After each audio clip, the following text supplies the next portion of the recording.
Bismillahirrahmanirrahim. Assalamualaikum warahmatullahi wabarakatuh. Selamat pagi, salam sejahtera bagi kita semuanya. Om Swastiastu, Namo Buddhaya, salam kebajikan. Yang saya hormati para Menteri Kabinet Indonesia Maju, yang saya hormati Gubernur Provinsi Jawa Tengah,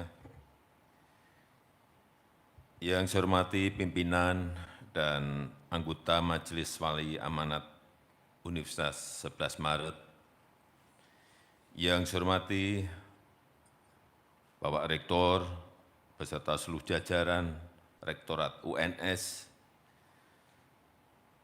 yang saya hormati pimpinan dan anggota Dewan Profesor UNS, seluruh sivitas akademika UNS, Bapak Ibu hadirin undangan yang berbahagia.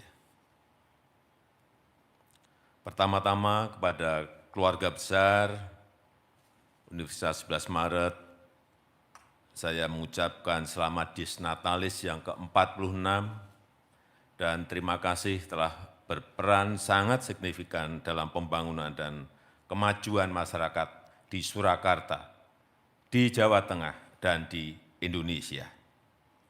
Dengan terus berinovasi dan bertransformasi, saya yakin UNS akan semakin sukses mengemban mandatnya berkontribusi untuk Indonesia maju yang kita cita-citakan. Hadirin dan undangan yang berbahagia, tadi Ibu Menteri Keuangan sudah memberikan gambaran betapa sulitnya situasi saat ini, betapa tidak gampangnya mengelola APBN, mengelola keuangan dalam situasi yang sangat extraordinary ini. Dan kita tahu bahwa dunia sekarang ini pada situasi yang tidak mudah, situasi yang tidak gampang. Semua negara merasakan, semua negara, bukan hanya negara kita. Sulit, sangat sulit. Kita dihadapkan sebelumnya pada disrupsi kronis akibat revolusi industri 4.0. Dan semua negara tergagap-gagap. Dihantam lagi oleh disrupsi akut karena pandemi yang tidak kita duga-duga. Tambah pusing kita semuanya. Semua negara tambah pusing semuanya. Pusingnya belum reda, tambah lagi ada perang. Sudah bertubi-tubi. Betapa sekali lagi pengelolaan tadi yang disampaikan oleh Ibu Menteri Keuangan, betapa sangat sulitnya. Ekonomi betapa sangat sulitnya. Tetapi alhamdulillah kita bisa menjalaninya, mengelola keuangan, mengendalikan COVID dengan baik kalau dibandingkan dengan negara-negara lain. Artinya apa? Masa depan global semakin penuh dengan ketidakpastian.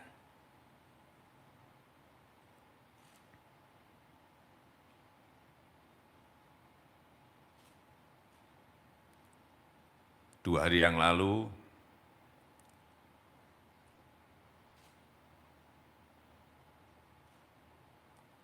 Kanselir Jerman Olaf Scholz telepon pada saya, berbicara banyak, ya kira-kira tadi yang saya sampaikan, suasananya.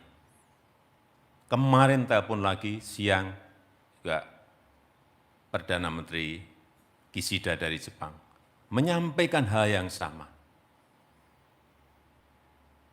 Pandemi yang belum rampung, kemudian ada tambahan perang, sehingga semuanya menjadi sulit diprediksi.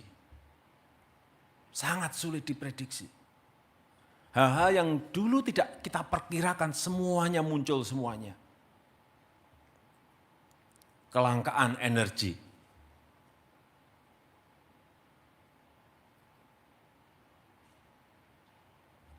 Sekarang semua negara mengalami.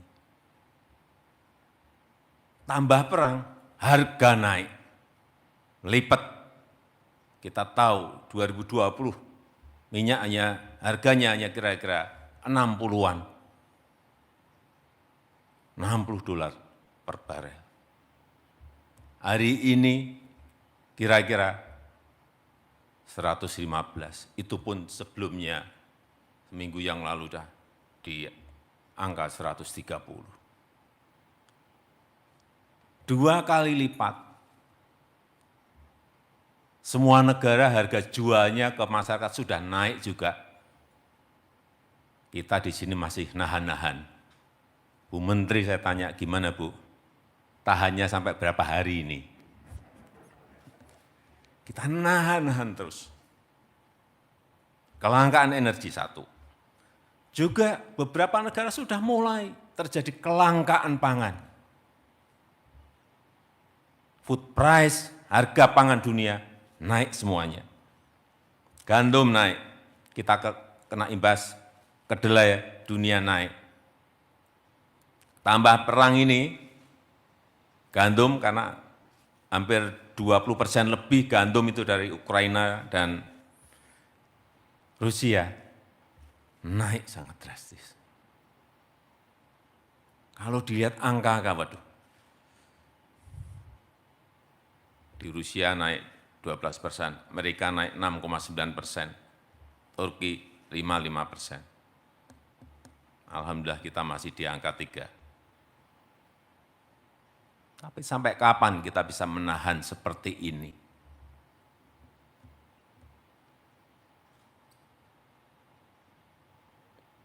Kelangkaan kontainer. Loh, kalau keadaan normal kontainer itu cari berapapun, gampang banget. Sekarang karena tadi disrupsi tadi menjadi langka. Akhirnya apa? Harga kontainer naik berlipat-lipat.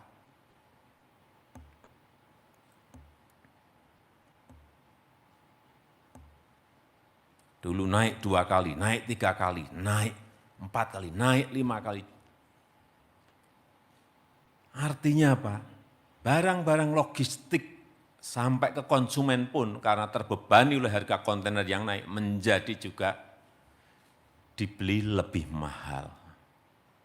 Efeknya kemana-mana. Kemudian yang terjadi adalah kenaikan inflasi. Yang hati-hati mengelola ekonomi saat ini. Ekonomi makronya dikelola, tapi mikronya tidak diperhatikan, bisa buyar. Artinya apa? Kerja sekarang ini harus kerja detail. Kalau enggak detail, enggak akan menyelesaikan masalah. Untungnya inflasi negara kita masih terkendali dengan baik, masih 2,2. Coba lihat di Turki, 48,7. Di Amerika yang biasanya di bawah 1%, sekarang sudah di 7,5%. Di India sudah 6%. Di Rusia sudah 8,7, tapi enggak tahu hari-hari ini. Situasi seperti ini, dunia. Kuncinya, menurut saya, kuncinya adalah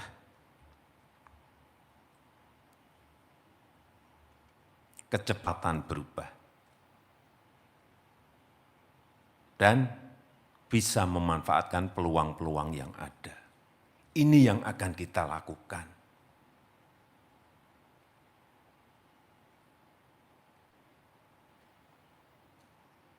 Oleh sebab itu, perlu stabilitas.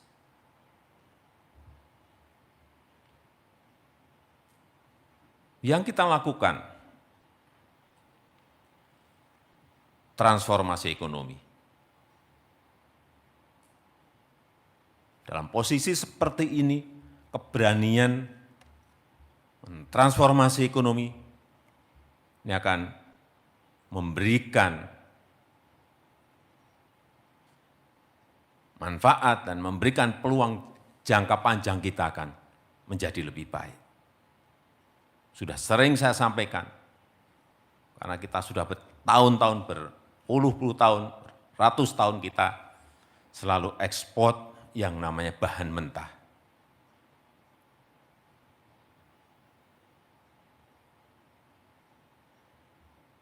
Sejak VOC loh kita ini mengekspor bahan mentah. Sampai sekarang masih kita ekspor bahan mentah. Kita tidak mendapatkan nilai tambah, tidak mendapatkan added value apa. Tapi sejak 2020, sudah saya sampaikan kepada seluruh menteri, satu-satu harus kita stop. Nikel stop. Tidak ada lagi yang namanya ekspor bahan mentah nikel. Raw material enggak ada lagi diekspor. Nikel stop. Apa yang terjadi? 7 tahun yang lalu kita ekspor nikel bahan mentah kira-kira 1 sampai 1,5 miliar US dollar. Berarti kira-kira 15 sampai 20 triliun rupiah. Karena kita stop dan muncul yang namanya industrial downstreaming, hilirisasi, industrialisasi. 2021 kemarin ekspor kita karena sudah dapat setengah jadi dan jadi menjadi 20,8 miliar US dollar. Artinya dari 15 triliun melompat kepada kurang lebih 300 triliun. Baru satu barang yang namanya nikel. Padahal kita memiliki bauksit untuk alumina, tembaga, timah, emas, dan komoditas-komoditas perkebunan dan pertanian. Betapa kalau ini satu persatu kita memiliki keberanian untuk bilang stop, munculnya angka-angka yang tadi saya sampaikan. Membuka lapangan kerja itu yang paling penting. Yang kedua, Bu Menteri Keuangan bisa pungut pajaknya. PPh-nya ambil, PPN-nya ambil lebih gede. Biaya ekspor, NBP, penerimaan negara bukan pajak, dapat semuanya. Tapi begitu kita bilang stop nikel, stop ekspor bahan mentah nikel, ya kita digugat sama Uni Eropa, belum rampung sampai sekarang. Enggak apa-apa, ini belum rampung, saya sudah perintah lagi boksit tahun ini stop, biar digugat lagi. Boksit stop tahun depan, stop lagi tembaga atau timahnya, biar digugat lagi. Enggak apa-apa, digugatin terus. Belum tentu kita kalah, tapi belum tentu juga kita menang. Tapi keberanian itu harus kita lakukan. Kalau kita enggak pernah mencoba, kita enggak akan tahu kita menang atau kalah, kita benar atau enggak benar. Tapi yang ini benar, stop itu benar. Kita tahu karena dari 15 triliun melompat menjadi 300 triliun. Apa yang terjadi kalau ini kita stop semuanya?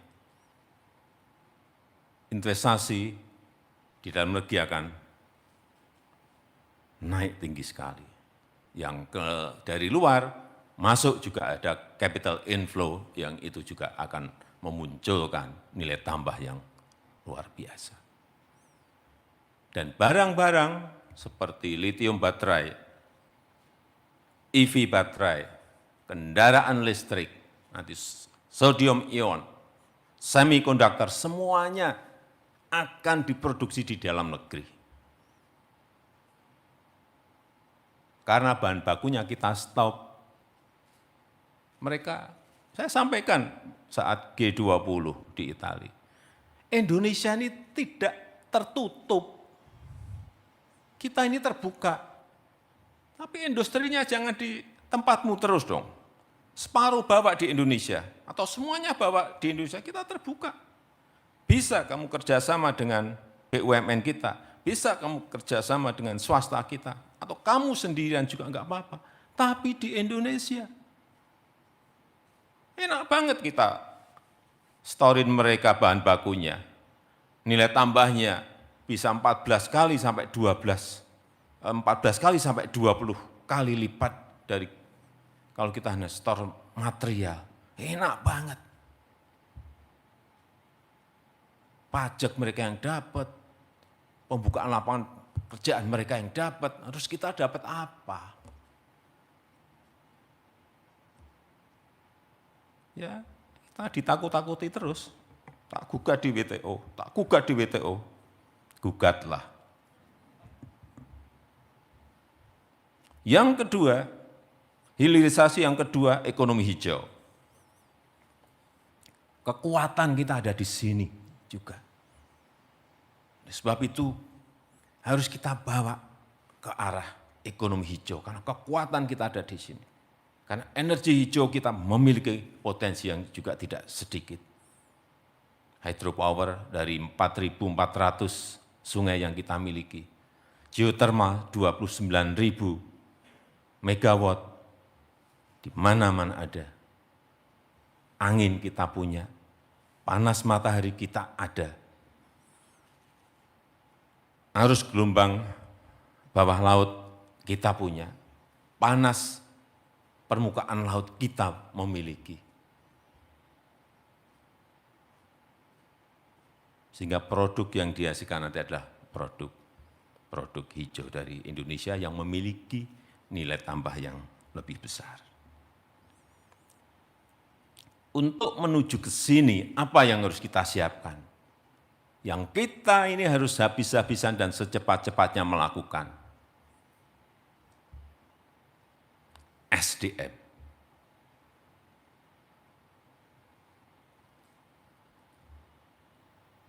Pengembangan SDM harus berubah. Dan harus cepat berubahnya. Hati-hati, saya ingin mengingatkan kepada UNS. UNS sekarang ini sudah menjadi kapal besar. Nah, kapal besar ini kalau mau merubah itu juga pelan-pelan.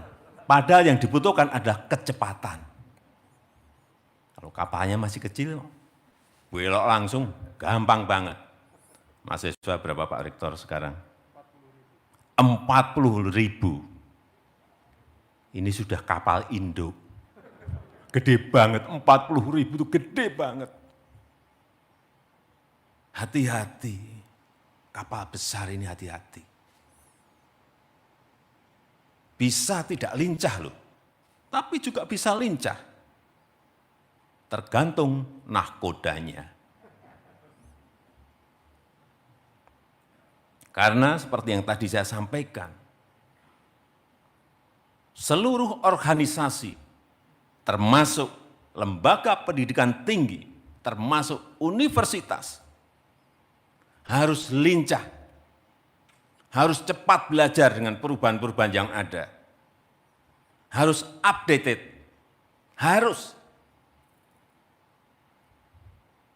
Tapi hati-hati tadi, kapal besar. Karena dunia berubah begitu sangat cepatnya. Ilmu pengetahuan juga berkembang sangat cepat sekali. Saya kadang-kadang nggak ngerti betul. Muncul ini apa sih barang ini? Muncul yang barang apa? Muncul lagi, muncul lagi, muncul lagi.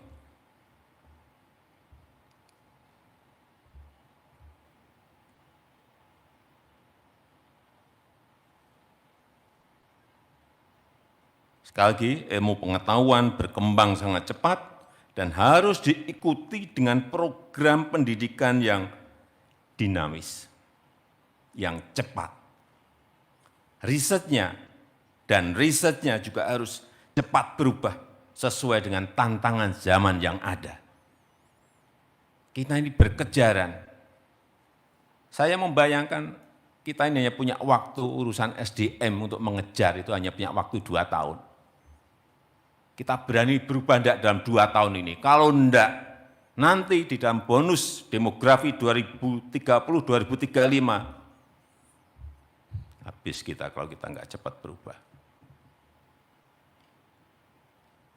Saya sudah berhitung, saya sudah berkalkulasi dengan para menteri kita. Kita hanya punya kesempatan berubah ini 2 tahun ini.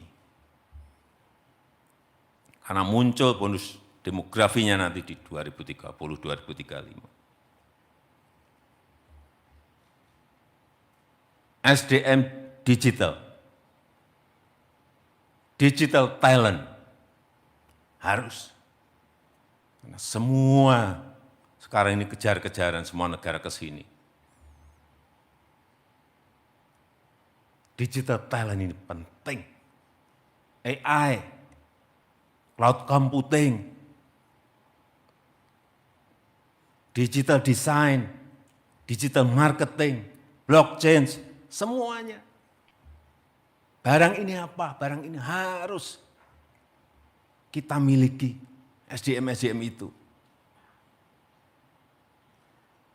Sehingga saya sangat setuju yang sering disampaikan oleh Mendikbud, kampus merdeka.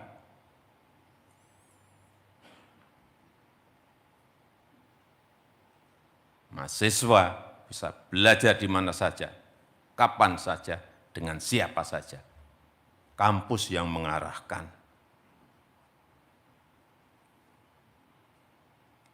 Saya senang, mahasiswa sekarang bisa belajar di industri. 1 semester, artinya apa? Industri menjadi bagian dari universitas.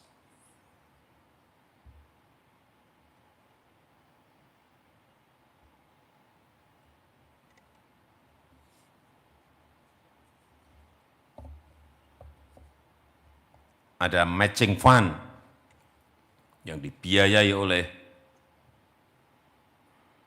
kementerian. Ada target 10.000 praktisi dari industri yang ditarik ke kampus.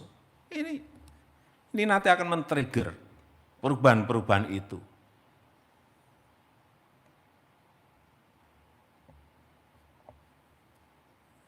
Sekali lagi, kalau ini tidak kita lakukan dalam 2 tahun ini, saya membayangkan di 2030-2035, berat. Kita akan berat. Sehingga saya minta yang namanya program studi. Program studi sekarang ini mungkin hanya relevan 5 tahun loh. Hati-hati dengan kecepatan perubahan zaman seperti ini. Yang sekarang masih banyak yang sudah 20 tahun, 30 tahun enggak berubah.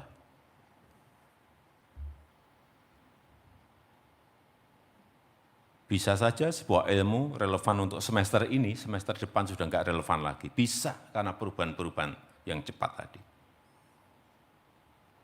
Pembubaran program studi sulit. Sulit. Saya sudah mendengar dari beberapa universitas, sulit. Saya belum mendengar dari UNS. Pembentukan program studi juga sulit. Padahal setahu saya kewenangannya sudah didelegasikan kepada perguruan tinggi BUMN. Betul Pak Rektor? Sudah didelegasikan loh. Jangan nyala-nyalain lagi kementerian.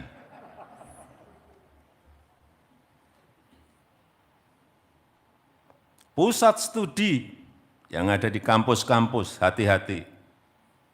Saya sekarang memang harus bekerja harus detail. Kalau kita nggak detail, kita nggak ngerti-ngerti. Pusat studi, saya dengar juga demikian. Dan yang saya tahu juga demikian.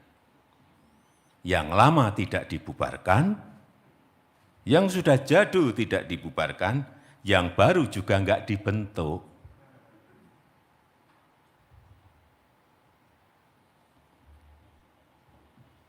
Ini tantangan kita dalam rangka SDM, menyiapkan SDM Indonesia.